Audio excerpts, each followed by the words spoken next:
But moving on to our interview segment, where we, of course, we did say earlier on the show that we will be talking about an issue that is important for us to be aware of. Yesterday, we started with the APC, the rerun bid of President Muhammadu Buhari. But today, we will be discussing on INEC's preparation for the 2019 general elections.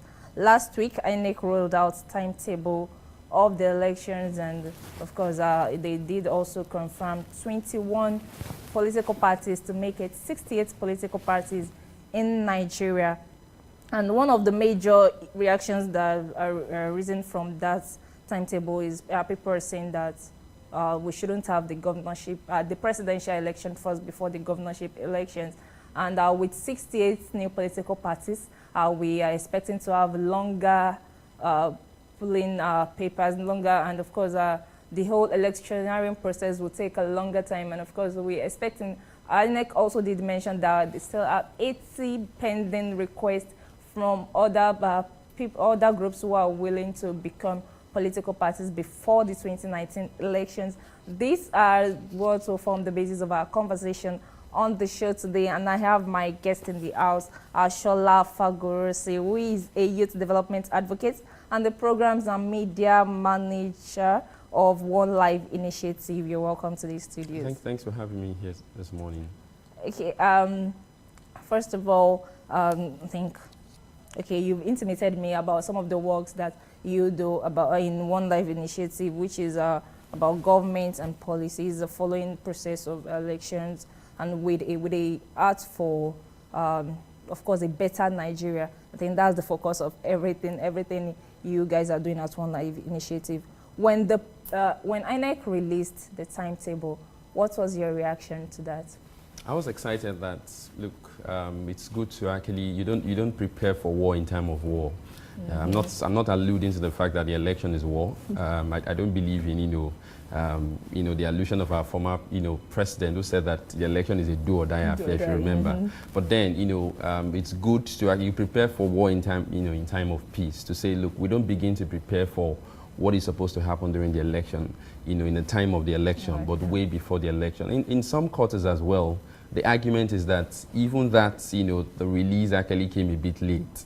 Okay, because so many things were supposed to be going on, at the back end in terms of INEC, resident electoral, commissioners were supposed to be appointed, were supposed to have been appointed way before now. If I'm not mistaken, I think there's still a few states that do not have, the recs.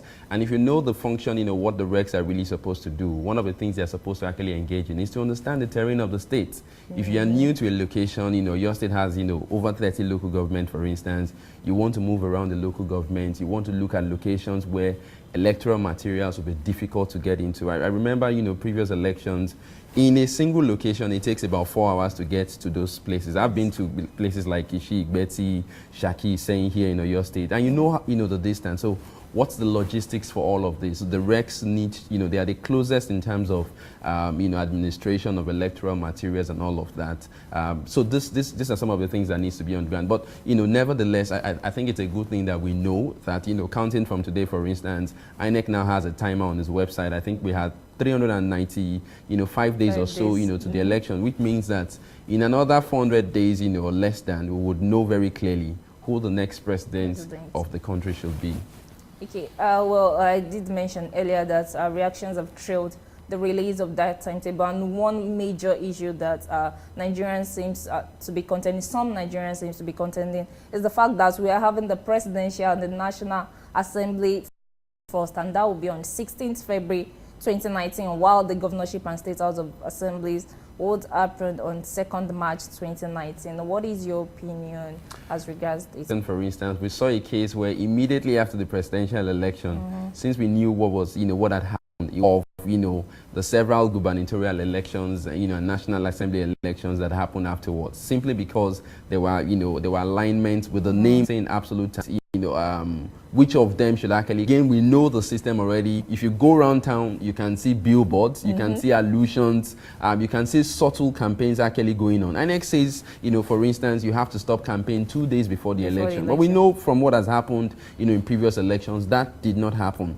INEC says you cannot do double voters registration. I'm hoping that INEC will make an example of the Kogi State governor who actually, had a case of double registration. It was a good thing that INEC actually had to, INEC actually had to punish its own staff, sacked 2 of them, had 1 of them on compulsory retirement. That was a good deal. But we're hoping that after, the power of incumbents is actually stripped off of the governor much later on, INEC will prosecute him and make him an example as well. Even those who actually engaged in double registrations who were citizens, I remember when we were observing the permanent voters card distribution in Ekiti and Osun during the last election, one of the things we saw very clearly was that I remember we went to the Rex office. One person had actually come around to complain that his name was not on the register. Meanwhile, he had come on 4 different occasions, putting on different attires to actually register and was hoping that he would get 4 different cards. But of course, the legal system was not strong enough to say that, look, you have committed an electoral crime and then take him to court and, of course, get him punished and use him as an example to, for others as well. When you talk about all of this, so the question is, will INEC actually have, what it takes in terms of making sure that it monitors? Another aspect as well was that the last election itself was said to be the most expensive election ever in Africa. The BBC, clearly said that. I know there were, other groups and organizations who did, several analyses, adverts in papers, on radio, cost of, campaigns and all of that in different locations, travel costs and all. And, they came up with this. Meanwhile, INEC has, regulation that says that you cannot spend more than a particular amount on elections. So the question is just to create a level playing field where, an incumbent, president or an incumbent governor, for instance, does not put his or her hand into the till and then use that to actually fund, the election. Already we're talking about the $1 billion, dollars request that is being made, to the State House of Assembly president, and people are alluding to say, no, you don't do that just before the, the period of election. So different permutation, and we saw this also happen, some of the revelations we're having now, the NIA, scandals and several of those things. We saw this also happen before the 2015 election. So it's a question of, will INEC be able to ensure that its legal department, for instance, can ensure that litigations around this actually arises to put people actually in check, remembering that democracy itself, the electoral process, it's actually a process, and not forgetting again that we do not only talk about the election during the election period. You have the pre-election cycle, you have the during election period, and then you have the post-election cycle. So all of this is what makes sure that our democracy is actually thickened and our democracy is actually strong enough to, for further engagement. Okay, and now let's look at the political parties. There's no way. I think the success of INEC basically depends on the political parties, as they will be the one fielding candidates for the elections. Now, INEC has recently registered 21 new political parties, making it 68 political parties in the country. Do we need that much political parties for governance to be smooth in Nigeria? Okay, so there are several arguments about the multi-party system, bi-party, dual party system in the country, and some say, look, it's even a mono-party if the opposition is not strong enough. What clearly happens is the fact that, look, the democracy says that people actually have, the option of choice. That's what democracy is really about, option of choices. I feel that as much as possible, what needs to happen, again, is to understand why are individuals registering political party. Maybe what INEC needs to do, again, is to begin, of course, one of the things INEC does is to begin to ask for, do you have an office, do you have state structures, and all of that. And again, what needs to happen is to ensure that after the elections, some parties are deregistered. I know before now, I'm not very clear about what is obtainable. Several individuals in Nigeria then were registering political parties because of some of the benefit that also comes with it, which is not in the public, in the public domain. So when you register a political party, then I don't know if INEC has changed that now. INEC is obliged to actually support you with some amount to ensure that, because it's assumed that you are also helping strengthen the electoral system. But what I think needs to happen in terms of the political parties, in terms of registration, I was in Abuja last week, coming from the airport, there's a political party not too far, from the airport, and I saw them already, putting, billboards around, neat billboards to say, look, we're a political party, just to tell you that, they are getting ready for the elections as well. But I think what needs to happen beyond all of this is for political parties themselves to do some data-based analysis and say, look, what exactly are we hoping for in the 2019 election? The party that actually was third place, in the 2015 election, I've not seen them really strong in terms of, ensuring that all the policies of the government, every activity of the government, you have something close to a shadow cabinet, to say that if there's a minister for information, at the federal level, you have a shadow, minister for information who will say that, look, if we were, got into office, this is what our minister will have said. If you were Minister for Justice, for instance, we would have our own Minister for Justice, just a few ministries, just to say that, look, this is the capacity that we actually have. And of course, thanks to the power of the media, thanks to the power of social media, they can actually push all of that. But beyond that, I think the parties need to define exactly what is it we want to win. It's not about the presidential election. And I've always said that it's sad that the attention when it comes to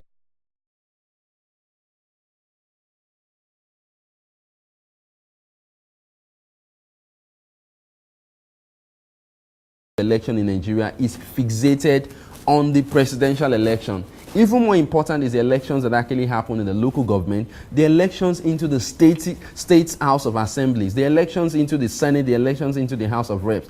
I think these are really even more important than those elections that happen that happen at the federal level. So I'm saying very clearly that political parties need to sit down, the new political parties, and say that, look, what are we hoping to do? Do a SWOT analysis of possible candidates across the entire country, 36 states with the with the FCT making 37, and say, look, who are the candidates we are hoping to field for elections, either for House of Assembly or for House of Reps, whatever it is, at that level. And then look at some of those candidates and say, look, this candidate actually seems promising. We are going to just fixate on the candidate in Ebonyi and the candidate in Ekiti states. Okay, and then you can pull all your party might, even from the federal level, to support those candidates and ensure that those candidates can actually, perform. I like to always say that, look, it's very easy to actually, make a name in Nigeria. It's easy for you, especially when you're in governance. If you're in the Senate, if you're in the House of Reps, except you choose to actually mismanage that opportunity. What are Nigerians asking for? We're not super ambitious because, again, we've actually not seen, what is obtainable, in other places in terms of, governance. We're still talking about road. Government was saying recently that they would actually start patching federal roads. We're still talking about roads. We're still talking about, the issue of power supply. We're still talking about, we're not even talking about water because we've given up. Everybody now has to dig a borehole, has to, we're still talking about those basics. The ones that are not even in our domain is still a major worry now. We're beginning to actually see citizens are beginning to talk about their own security. That, look, there are conversations now to say that why not give licenses to people who actually can own guns once you know that there has been no criminal proceeding or case, before them. It shows that they are mentally capable to hold a gun for self-defense. Because that is supposed to be a function that is, abrogated to government. Remember, the Obesian, principle which talks about life being short, nasty, and brutish, if we do not actually surrender to God. And so we have surrendered this right in terms of security. That's why you and I are not going around in guns to say, look, if you do something wrong to me, you mess up with me, we will take that into the court of law and let government actually do its own responsibility. So the point really here is that these political parties actually need to sit down and look at what is possible. So the elections, I'll use FCT as an example. So FCT has about 6 councils. The elections in the Federal Capital Territory, if you want to win an election to become the local government chairman in FCT today, you need just less than 20,000 votes. Okay, there was a particular person who won with about 60 votes because there was huge voters, apathy as well. So which talks about the fact that as a political party, you could actually strategize. Okay, to say, look at what the data is. So the population of Nigeria, give or take, is about 180 million plus or minus. The last presidential election, the president got into office with about 15 million votes. The runner-up had about, 12 point something million votes as well. The margin was about 2.5 million votes. Now, so we're talking about, 27, less than about 30 million votes in all, versus the population of Nigeria. Let's even half the population and say, children, people under 18. So we're talking about a possibility of 90 million votes. One of the work we will be engaging in ahead of the election is to say, look, how do we activate the new set of voters? Okay, how do we ensure that people who suddenly have turned 18 in the last, 4 years, in the last, 3 years or so, how do we ensure that these individuals can actually make the right choice? How do we even ensure that in the first place they get their permanent voters card, not because they think that they can actually be a document they can use for formal transaction, but because they actually feel that they can decide their own fate with just the power of the voters card. My summary is this, that I think that political parties should sit down, not, have, goals or aspirations that are not smart, that are not specific, not measurable, not achievable, not realistic and time-bound. But let them go back and say, look, what can we actually do? If we're targeting just 5 seats in the House, in the State's House of Assembly, then let's begin to shop for the right candidates. If we're looking at young people who actually have made presence in local government, young people who are gatekeepers, for instance, how do we ensure that these individuals are properly funded ahead of the election? I like to always say that it's not always about money. Several times we have seen strategy actually trump finance. Okay, and now that let's look at some electoral reforms that would shape the 2019 elections. There are a lot of I think the Jega-led INEC did put a lot of reforms in front of the National Assembly, while some were struck out, some were agreed upon. But let's look at the issue of electronic voting. The National Assembly has said that preparations are towards ensuring that the 2019 election we use that system of electronic voting. Do you see this happening in the 2019 election? Okay, so they're also promising, so one of the recs in the Ebonyi State was promising, sometimes last year, to say what INEC is also planning to do is to make sure that they can transmit results directly through electronic, But we're saying that, look, this is 2017. These technologies are available, except we actually want to deceive ourselves. I'm happy that, in the first place, we started thinking about, the smart card reader, which was a game changer during the last election, even though it was also a reason why the election was actually postponed. But we're saying that if INEC begins preparation early enough, it is possible for it to actually get its acts right in terms of all of this. Several of the locations we had to visit, during elections, we saw some of the challenges. People saying that there were films on the card reader, so it couldn't read properly. That some people's thumbs were so thick that the card reader could actually not read them. And you actually have an incidence form which any of the ad hoc staff is supposed to fill and say that this person could actually not vote with the card reader. The other alternative was used and all of that. In the first place, we're even talking about the fact that permanent voters card was not, fully distributed before the before the 2015 election. That was, clearly one of the challenges. But what INEC needs to do very clearly ahead of time, it's a good thing that they are thinking about all of this technology, but they need to get the right technological firms to actually engage in this. This is where you actually need support from several young people. There are several young people in the tech space in Nigeria who would see this even as a civic responsibility. And this should also be a major consideration as well in actually, the choice of ad hoc staff, to be sure that young people who can actually operate these devices, or they have actually been taught about operating these devices. I don't know how far the conversations between INEC, and the NYSC has actually gone. One of the things I think, INEC needs to do in an election year is to even make some of these trainings possible at the NYSC camp and not wait until, when the election itself is about to happen. The core of core members who are going to be engaged in these across the state. It's batch B core members who are going to be, be ad hoc staff during the election. Ensure that these individuals are actually properly trained. Deploy people who actually have technical skills around, also across the state, in local government, to be sure that, look, in the quickest time possible, you actually can deploy, individuals here. Are there backups as well for all of this, So those instances we also saw during the election. I remember we were in Osun State in a couple of locations, and then the opposition party there were protesting to say that, look, they have actually had to move the polling unit to the house of, one of, an individual that they think is actually biased because of his preference, the preference of candidate he actually has. And the point was that they also needed power supply, and he was offering that. Okay, so the question is, do we have the card readers? Do they have, batteries that can last long enough? What structures are being put in place as well to be sure that, we don't have to depend on, generator, we don't have to depend on power source, and then that begins to compromise the entire process. Elections ideally should happen without you having to lock down the borders. We had to lock down the sea, we had to lock down the land borders, during the last election for about 3 days.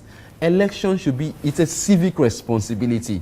It should be as good as you walking out of this place to go to a mall to go and buy something.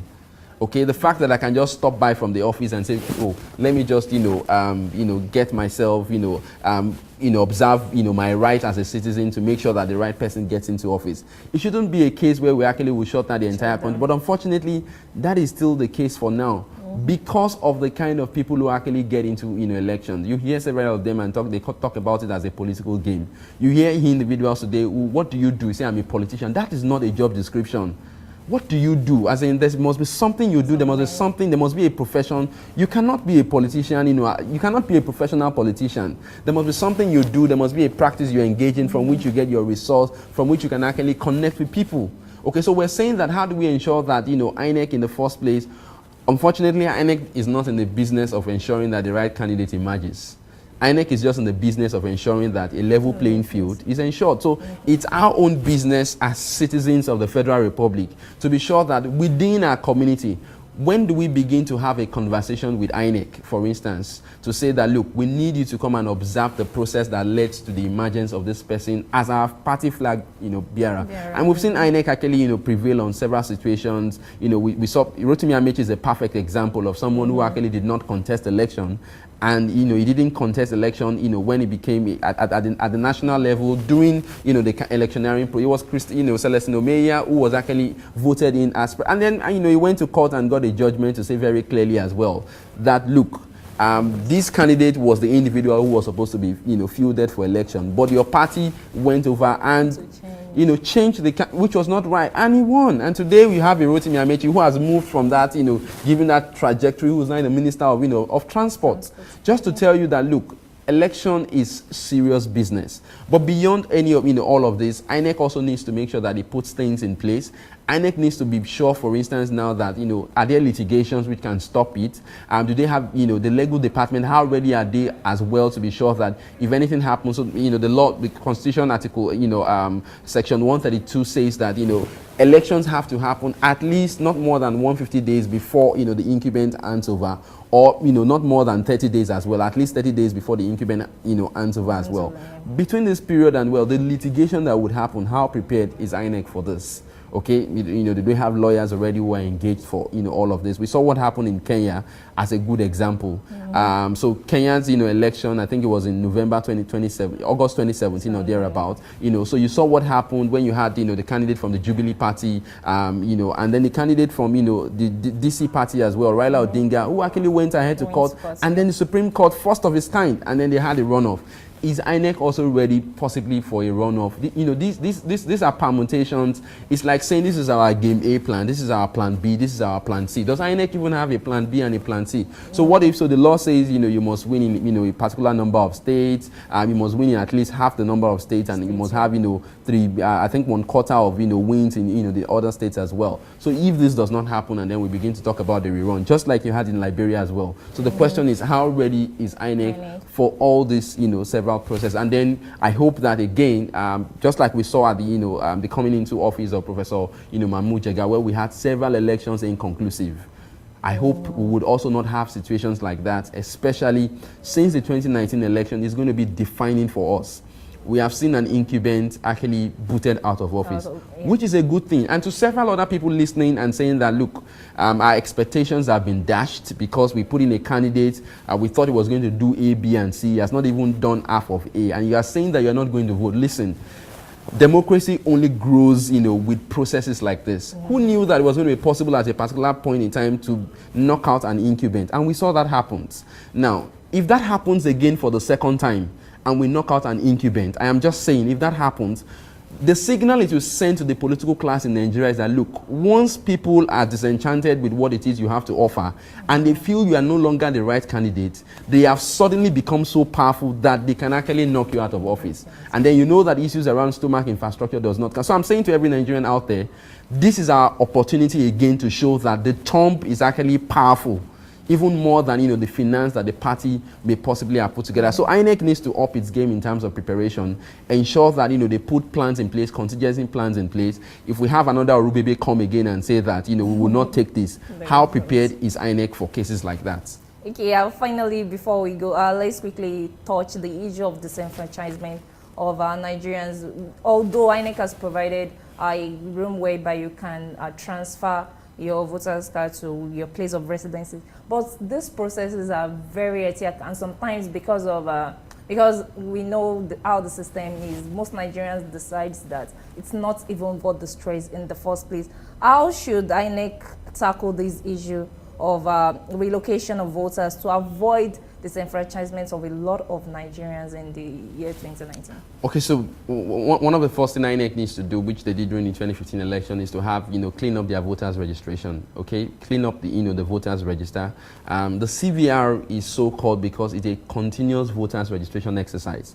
Unfortunately, you do not have INEC talking about encouraging young people to actually go vote. So if I was, chairperson of INEC, for instance, one of the things I would make sure happens is that, look, across every state, especially after the elections, we'll begin a campaign to actually ensure that young people where are the young people, for instance, where do you find them? In tertiary institutions, colleges of education, monotechnic, polytechnic. It will become impossible for you to be a young person in Nigeria and not hear that there is something you are supposed to do as part of your responsibility to nation building. In countries like Australia, in countries like Greece, you are penalized, you are fined for not voting. It is criminal for you not to engage because, look, you have become an adult. You are supposed to be concerned about what happens in the country. Okay, so countries like that understand how important this process is, and they understand that, look, it's not about ensuring that 20,000 people can decide the fate. Take Oyo State as an example. How many people decided who was going to become the governor of Oyo State? And what's the population of Oyo State? It's sad, but again, that is the reality. And democracy cannot wait and say until people actually, we have a number of people. Okay, it just says that you need to win a particular number of votes. So one of the things that needs to happen very clearly is that INEC needs to have a strategy that brings in several young people. Of course, young people gather a lot on social media. How do we ensure that these young people hear what needs to be?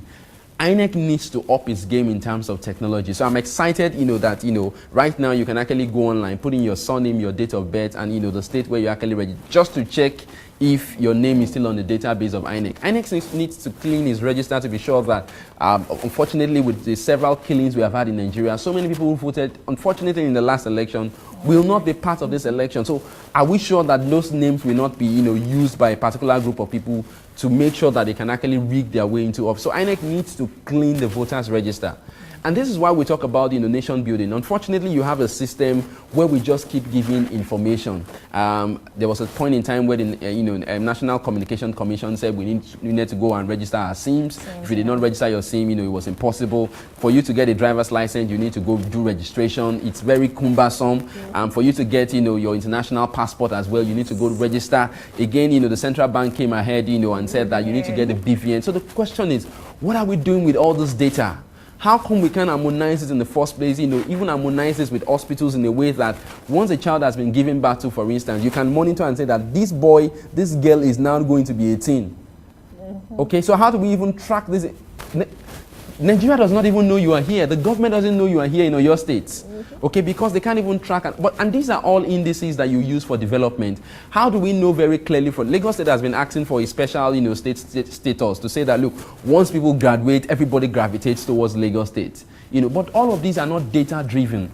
Okay, how do we know, for instance, talking about, the herdsmen, how many cattle are consumed in Nigeria daily? How many herdsmen do we have? You need data to actually program for any country when it comes to national development. And you have the Ministry of, I'm excited that, what's it called now? Dr. Kale, who is in charge of statistics in the country, is doing an amazing work releasing data in terms of unemployment. But government needs to make this actionable. So we're saying that, for several young people who have suddenly come of the voting age, how do they know that this is an obligation for them? Whether they are literate or non-literate. The jingles are not on radio as I speak. The jingles are not on television. You don't wait until 2 months before the election and you put the entire country into a frenzy and we're all climbing over each other just to get, it's called continuous voters registration exercise, which was the nomenclature given by, INEC itself. So I'm sure whoever came up with that, in their own department thought about that. And then you have, the permanent voters card. So you get a temporary voters card before you get it permanent. And there were several conversations. I was just having a conversation with someone in the office yesterday to say, did you vote during the last election? She said she couldn't get her PVC then. So she couldn't use a temporary card to actually vote. But we're saying that all these are preventable because these are the things that leads to violence during election. When people get into polling units, for instance, they get to the polling booth and then you say that, they cannot vote. and they've put in a lot, they are, excited to, to be enfranchised, and you suddenly would de-enfranchise them. Before you know what is happening, there are conversations, no you can't, yes you can, and then before you know what is happening, there are exchange of blow. People get, already people are looking for opportunity for violence in the first place. Aside from this as well, I've already talked about the card reader. Aside from this as well, the process for you to transfer, is too cumbersome. Okay, you need to write a letter, you need to take it to them, and then it needs to be cleared from the other. Look, this is 2017. Just go into the tech hub. We have our own Silicon Valleys. This is 2018. Go into tech hubs. Young chaps will put together an app that makes it very easy for you to do this electronically, and all you just need to do is to walk up to wherever it is where you want to actually vote, and then pick up your voter's card. Government, INEC itself needs to understand, the peculiarity about the young people. They are when you talk about mobility of labor, you are referring to young people, especially the male folks, unfortunately. When you talk about mobility, if you reach out to a graduate right now and tell him that there's a job for him in Gombe State, tell him it's a fat salary, he would carry his bag the next minute, he's gone. He won't think about elections. Meanwhile, it's also a very important process. So the point is, it should also be possible even 3 weeks, 4 weeks before the election. You have machines that can print out these cards in just a jiffy. That's all you need to put in place. Okay, and then have, several, just like you have a meeting where you have 100 people and then you have just 2 7 points, when you could as well have 10 7 points and ensure that your tea break is ready in just, less than 10 minutes. So these are issues that I think INEC, going forward, needs to put into proper consideration. All right, thank you very much for coming on the show to have this conversation. Thank you for having me as well. Yes, we've been talking to Shola Fagorosi, who is the Programs and Media Manager of Onelife Initiative, and the discussion has been on INEC's preparation for 2019 general election. That's a conversation that cannot be exhausted on this episode of the show, and of course it's a continuous conversation as we move closer to the elections that will be held in Osun and Ekiti this year, and of course towards the preparation for the 2019 elections. We will still be having the discussion on AM Live, but that will be it for today. My name is Adiola Adigoke. Do enjoy the rest of your day.